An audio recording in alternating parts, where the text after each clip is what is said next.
Hey, Veronica, and I think I'd send this on to Eric. But you're Veronica, you're kind of my moral compass when I'm kind of doubting myself and wondering if something is right or wrong. I know you have that connection, that really prayerful prayer connection, and you're into God, you're into Jesus. I mean, I've watched over the years how you develop that, and it's not superficial and it's not phony. It's very deep, and so I trust you for these things. Okay, and I think the evolution of our relationships and stuff. I'm hearing you real good when you talk about your sense of right and wrong and stuff like that. It's very beautiful. So, anyways, this is why I kind of bounce off of you, and I hope you don't mind. I used to do that with your father. Okay, your father was.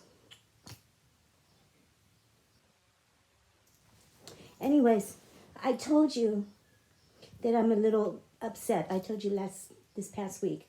I'm just shocked.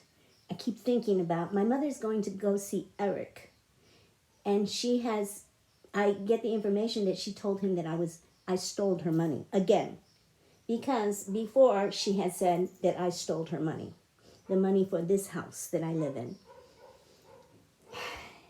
And Eric did the right thing. He called my brother and said, "Hey, Grandma said Nancy stole the money." Gilbert immediately called me, which was also the right thing to do. And I said, "I didn't steal no money. She..." Anyways, I gave him the history. And then I went to the VA, because I went to therapy for 7 years at the VA. At least I'm trying to fix myself, Other people don't try to fix themselves, but this is important. And I went to the VA and I talked to counseling about it. I said, "Look, this is how it went down." They already knew the story, but now a new part of the story is that my mother says that I stole the money from her now. And this is, so I want to clear this up, because I'm getting sick of it. I'm really getting sick of it. I'm not a thief and I'm not a liar. In fact, I screw myself all the time by telling the truth. But I would rather do that, because I also have to live with me. And it's very, very important to me to be honest. And I don't respect lies. Honestly, it's just coward, in my opinion. And my brother Gilbert has not really been a liar. He hasn't been like that. Maybe he won't speak, but I haven't known him to be a liar. I haven't known Olga to be a liar. Olga came to our home. She was young, and I think I was like 18, 19, 20, very young. And she had a history. She had a story that I admired her. We all loved her. I admired her for her honesty of dealing with her family problems. And but somehow that got weirded out. But when I mentioned it to her before, she should have gone to therapy for that. Anyways, we'll get back to that. What I want to address is this thing about me stealing. The original when my mother was here recently, she stayed with me for 4 months. I brought that up. I said, "You told Eric that I stole your money." And she went, "Oh, me? I never said that." I said, "Yes, you did. Because Eric called Gilbert, and Gilbert called me and confronted me. And I went to the VA, and I went to the counselors, and the counselors told me, 'Oh, your mother's just being manipulative. Go buy your house.'" And she says, "I would never do that." So anyways, we're back in bullshit again. Sorry to say that word, but we're back there. And this is the victim thing, So I want to make it clear what happened. First of all, it's taken me years to come out with what was happening between me and my mother. My mother, I call it narcissism, because I couldn't understand. I blamed myself for years, because it was always my fault. She would grab me and choke me and strangle me. And she would hit me with objects and stuff like that. And this went on after I got out of the army. This started. It never happened before that. It only happened after she married Edwin. And I couldn't understand it, because we were like this. Why? And so I would run off. I would go from the office downstairs to my car, because I was working for them. I'd roll up the windows and scream and cry because she would hit me with the telephone or something like that. She'd grab my hair and pull it, and oh, it was monstrous. And it was that when I would try to go say she did this, and she says, "Oh, I never touched her. She's an actress." You know, and it was a gaslighting situation. Now, then I wondered, is this menopause? Well, she's past menopause. What is it? I never had an answer, and there was a lot of shame. And whenever I would bring it up, I would look like the guilty one. So it went on for 30 effing years. 30 years that she was with Edwin. This and I would there's nobody would there would be no witness. One time Edwin came running up the stairs because I was screaming. She was actually jumped on top of me and was strangling me. And I was like that. And Edwin ran up the stairs. When we heard the footsteps, she jumped off of me. She sat in the chair and she crossed her legs like. And he says, "What's going on here?" I said, "She was choking me." And she says, "I never touched her. She's crazy." And she started on this whole thing of me being crazy. And it was so manipulative. It's called gaslighting. It comes from a movie from Alfred Hitchcock with Ingrid Bergman, in which a husband was trying to pretend that his wife was crazy. And he got everybody in on it. And so psychological terms today, they still call it gaslighting. This is the basis of everything in our relationship. And I couldn't understand why. And then it was until later that the family, my mother's family, would tell me, "Well, your mother is so jealous of you." And I said, "Oh, that's a terrible thing to say, a mother being jealous of the daughter." And I couldn't accept it. And in fact, I was mad that they said that. And they said, "Well, we've known for years." And oh gosh, you guys, oh, that's sickening. That's sickening. That's just a sickening thought. And so anyways, as it turned out, one day I had a talk with Edwin and I said, "Do you think?" And he says, "Well, of course she is. She's definitely jealous." And so this is a thing that I've kept inside. If you say it, "Oh, no."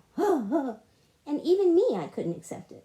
But that's the way it is. It happens when a narcissistic type of woman who hasn't developed other parts of herself, she's aging. Because everything depended on how cute she was. And as she ages, she can't handle it. And then you have somebody younger around, and I was a belly dancer, and I was kind of sexy and all that sort of stuff. And then she had this husband with money that she was draining his money every month. Even Gilbert saw it. One time he came, he was in uniform, and he came to the office, and my mother was collecting all the checks from Doctor's Orthopedics, and she made copies of them on the copy machine, and then she would hide them, and she'd put them in her own accounts and do all her stuff. And Gilbert came to me and he says, "Do you see what she's doing?" And I said, "Yes." And I said, "I can't do anything about it." I have tried to talk to Edwin, and Edwin immediately says, "Nancy, that's your mother. Don't you dare say anything." He loved her. He really, really loved her. And so anyways, there was nothing that we could do. And it became part of life. That's what she does. She puts money away. She puts it wherever she wants. And I would talk to him a little bit about it, and he says, "Well, I trust her." That's all you can say. So anyways, I'm leading up to there was an incident. I was out traveling. I had been living in Mallorca, and I came back really because I had a dream, and it impacted me so much. And the dream was that my mother's life was a mess.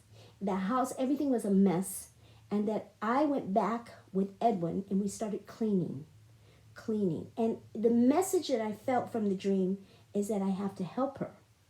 And so and I was really upset because I go by my intuition, sort of like Veronica has a message, from God and I feel that I'm getting these messages too. So I follow up on it, and I said, I don't want to leave my beautiful island. But okay, I just packed it up and said, I need to go and see something's wrong with my mom. And she got worse and worse and worse. I think she got worse when David Michael left.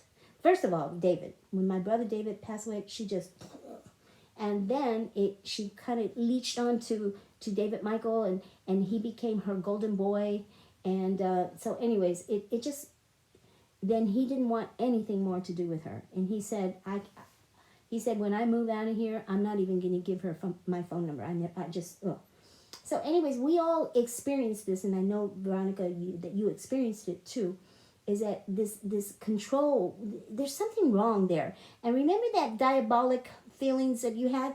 You know, I can't see you because you're too holy, but I can see the sense of it, because it's like something entered her and it's just not okay. She's not normal anymore. She's not the same person anymore. And it seemed like something very dark was with her. Okay, so anyways, and there's so much lying, so much bullshit. And it was, and this sneakiness, this constant sneakiness and stealing and stuff. So anyways, I came back, and I think it was like 2012. I came back, and at that time, I was getting my mother to try to exercise because she was like turning into a cripple. And I said, what happened to you? And I started getting her, I said, come on, let's walk. Let's start walking. And well, as we start walking, she would turn around and she'd say, fuck you. Right like this close to my face. And I'd be shocked. Shocked. How could you talk to me like that? So anyways, and she'll deny everything because you know how she is. So anyways, I said, okay, let's walk and let's say, Our Father who art in heaven. And we would walk, and I would try to get her to do that. I got to the point where I called a priest to come in and bless the house, because, you know, and I was like seeing something in the house was peculiar. It was off. And then it didn't work. So I called 2 more priests in, and I finally called a rabbi in. And I said, this is really weird. This is just not okay. So I'm talking kind of like there's something in a spiritual way that was really wrong. And I had gotten away from her and left the world, left all of you guys in 2006. So I was forgetting about all the beatings, you know, and all the chokings and all that stuff. I was forgetting about all that. Then she cast her eyes on a younger doctor, her eye doctor, Dr. Logan, and he's mulatto. And she thought he was really cute. And she talked to me about it, and I said, well, I don't even remember. It was just so absurd. Anyways, she went to a reader, and the reader told her that, yeah, she can go. She can leave Edwin. I said, Mom, this is crazy. This is crazy. Anyways, so I let go. I was into my exercise. I got her to go to a place for the elderly senior citizens center, to take yoga, to take Zumba, to take everything. And she was looking good by then, because I can't help her. She hates me. She's so jealous. She's just beating on me all the time. And so I can't take the abuse. So I sent her to a place to start working out. And she got really cute. And I said, well, come on, you need some new clothes. And so she got some, that's my cat. So she got some like little minis, and we dressed her up real cute. So she was looking good. And so she had that confidence when she went after Dr. Logan. And she's thinking like the old days, that people are going to, there's an old-fashioned thing, cállate, coño.